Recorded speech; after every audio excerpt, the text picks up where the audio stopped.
Venezuela நாடு இயற்கையாகவே அள்ள அள்ள குறையாத அபரிமிதமான வளங்களைக் கொண்ட ஒரு தேசமாகும். குறிப்பாக ஆற்றல் மற்றும் கனிம வளங்களில் இது உலகின் முன்னணி நாடுகளில் ஒன்றாக திகழ்கிறது. வெனிசுலா நாடு தென் அமெரிக்க கண்டத்தின் வடக்கு முனையில் அமைந்துள்ள ஒரு அழகான நாடாகும். வெனிசுலா நாட்டின் தலைநகரம் கிராக்கஸ் ஆகும். வெனிசுலாவின் மொத்த மக்கள் தொகை சுமார் 2.86 கோடி ஆகும். வெனிசுலாவின் மிகப்பெரிய பலமே அதன் எண்ணெய் வளம்தான். சவுதி அரேபியாவை விட அதிக அளவில், அதாவது சுமார் 303 பில்லியன் பேரல்கள் அளவிற்கு நிரூபிக்கப்பட்ட கச்சா எண்ணெய் இருப்பு இங்குள்ளது. எண்ணெய் வளத்திற்கு அடுத்தபடியாக வெனிசுலா மிகப்பெரிய இயற்கை எரிவாயு இருப்பை கொண்டுள்ளது. உலக அளவில் எரிவாயு இருப்பில் இது 8வது இடத்தில் உள்ளது. இது பெரும்பாலும் எண்ணெயை எடுக்கும் போது அதனுடன் இணைந்தே கிடைக்கிறது.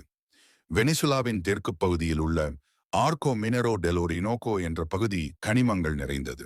அதிக தங்க இருப்பு கொண்ட நாடுகளில் ஒன்றாக வெனிசுலா உள்ளது. இங்கு உயர்தர வைரங்கள் வெட்டி எடுக்கப்படுகின்றன. ஐரன் ஓர் தயாரிப்புக்கு தேவையான இரும்பு தாது இங்கு அதிக அளவில் கிடைக்கிறது. அலுமினியம் தயாரிக்க பயன்படும் பாக்சைட் தாதுவும் இங்கு ஏராளம். ஸ்மார்ட் போன்கள் மற்றும் மின்னணு சாதனங்கள் தயாரிக்க பயன்படும் நீல தங்கம் எனப்படும் கோல்டன் கனிமம் இங்கு அதிகளவில் உள்ளது. இது தவிர நிக்கல், நிலக்கரி, செம்பு மற்றும் யுரேனியம் போன்ற வளங்களும் காணப்படுகின்றன.